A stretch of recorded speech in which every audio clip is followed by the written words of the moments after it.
Olá, meus irmãos, bom dia, a graça e a paz do Senhor Jesus. Estamos fazendo aqui o nosso quarto vídeo sobre o que nós cremos, os nossos pontos distintivos, e hoje nós vamos entrar no princípio regulador do culto. Mas afinal, o que é o princípio regulador do culto? O princípio regulador do culto, em termos simples, é que o culto a Deus, além dele ser centrado a Deus, você vai ao culto para louvar e engrandecer a Deus, cultuá-lo. O culto ele é regulado. Ele é regulado por quê? Por aquilo que Deus ordena na sua palavra. Ou seja, Deus, ele ordena que nós o cultuemos, o adoremos da forma que ele ordena na sua palavra.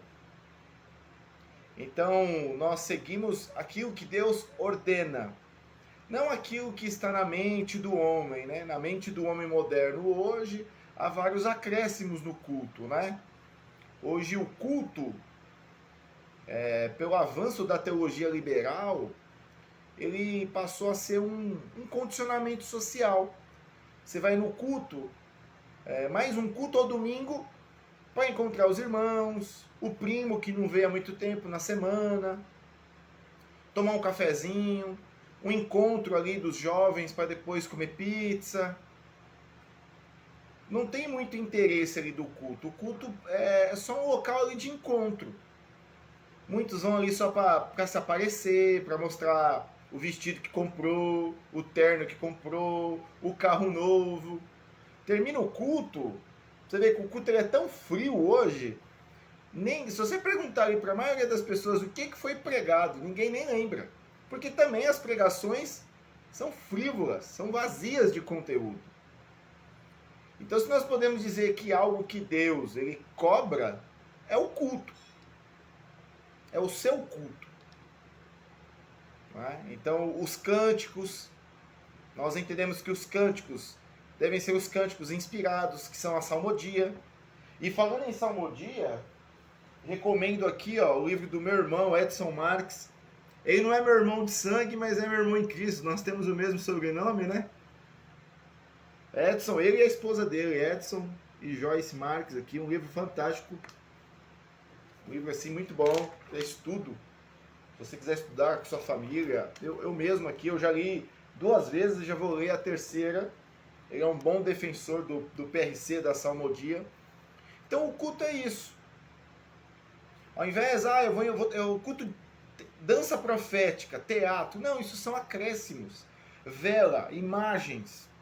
Isso são acréscimos da mente humana. E o culto que Deus ordena na sua palavra é um culto simples.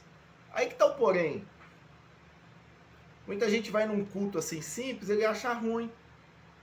Ele não quer saber de um culto simples, porque é simples. Não tem invenções humanas. Né? E eu vou mostrar aqui para vocês 9 argumentos em favor do princípio regulador do culto. O primeiro argumento é a partir dos limites do poder da igreja. O que é isso? A igreja, ela é uma instituição, né? Ela foi instituída por um mandamento de Cristo ressuscitado e foi autorizada por ele, né?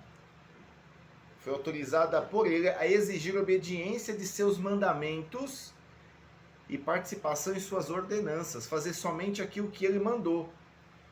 A igreja do Senhor, ela não recebe a autoridade, né, de exigir obediência aos seus próprios mandamentos. E não recebeu qualquer autoridade para exigir participação em ordenanças fabricadas por ela. Então não é a igreja que regula como que é o culto, e sim Cristo que regula na sua palavra. Então o princípio regulador ele está por trás desse governo eclesiástico de Cristo. O segundo, o argumento a partir da liberdade de consciência. que é? O que é isso aqui? Ó? É pecado induzir o povo a agir de modo contrário ao que eles creem. Tá? O que eles creem que é correto. Deus, ele exige de mim e de você que o adoremos somente como ele revelou na sua palavra. Então, exigir que uma pessoa em um culto faça algo que Deus não ordenou, força a pessoa a pecar contra a sua consciência, ao fazê-la realizar o que ela não crê que Deus a chamou a praticar. Terceiro, o argumento a partir da fé, onde Deus não se revelou, nenhuma resposta de fé é possível. Então, sem fé, é impossível agradar a Deus. Então, Deus não pode se agradar do culto, de um culto que é infiel. De um culto que parece um show, com luzes azul, vermelha, fumaça. Parece que você está indo num show. As igrejas hoje, né, pinta de preto, coloca o nome igreja, comunidade, church. O nome inglês está aqui no Brasil. Tem gente que vai nessa igreja e nem sabe o que significa church. Isso são invenções. Mas é o que agrada o coração pecaminoso do homem. Mas isso é um culto infiel. Isso não é uma resposta obediente à sua revelação. Quarto, o argumento a partir do Criador e da criatura. O que são isso? Os caminhos e pensamentos de Deus estão acima dos nossos, como os céus estão acima da terra. Então, o que nos faz pensar que podemos penetrar no que agradaria a Deus? Tipo assim, eu vou fazer algo a mais. Eu vou fazer algo a mais para Deus. Acho o culto aqui, o culto tá muito sem vida. Vamos pintar a parede de preto, vamos pôr luz verde, luz vermelha. Na hora do louvor a gente apaga as luzes. Não é. Achando que tá agradando a Deus, não tá. Vou dizer aqui uma coisa, se nós seres humanos somos tão falhos, não conseguimos cumprir nem o que a Bíblia ordena, como é que a gente vai cumprir algo a mais? Aí que tá, o homem ele não cumpre o que Deus ordena, mas ele quer fazer do seu jeitinho, né? Ele acha que está agradando a Deus. Quinto, o argumento a partir do caráter de Deus como um Deus zeloso. Deus ele é um Deus zeloso e ele é apresentado em vários textos das Escrituras. E nesses textos, ele proíbe certas coisas, como criar imagens de Deus e adorá-lo. Adorar a Deus como se Deus fosse aquela imagem fosse uma representação de Deus. Então Deus ele proíbe criar imagens de escultura ou qualquer outra semelhança no céu, na terra, no ar, no mar. Por quê? Porque Deus ele é um Deus zeloso. Ele não aceita isso. Ele ordenou para que nós não fizéssemos isso.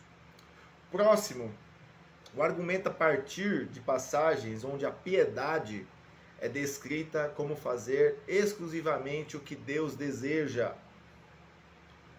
Em muitas passagens das Escrituras, os ímpios, pessoas que amam e praticam a iniquidade, eles são descritos como pessoas que não cumprem, né? Não cumprem o que Deus ordena e sendo totalmente contraditórios à vontade de Deus e o que está além da sua vontade, né? Da mesma forma, os piedosos são descritos como pessoas que têm um temor diante da presença de Deus e procuram fazer exclusivamente o que Deus deseja. O próximo, a partir da severidade dos castigos temporais infligidos sobre aqueles que oferecem a Deus um culto diferente do que ele prescreveu.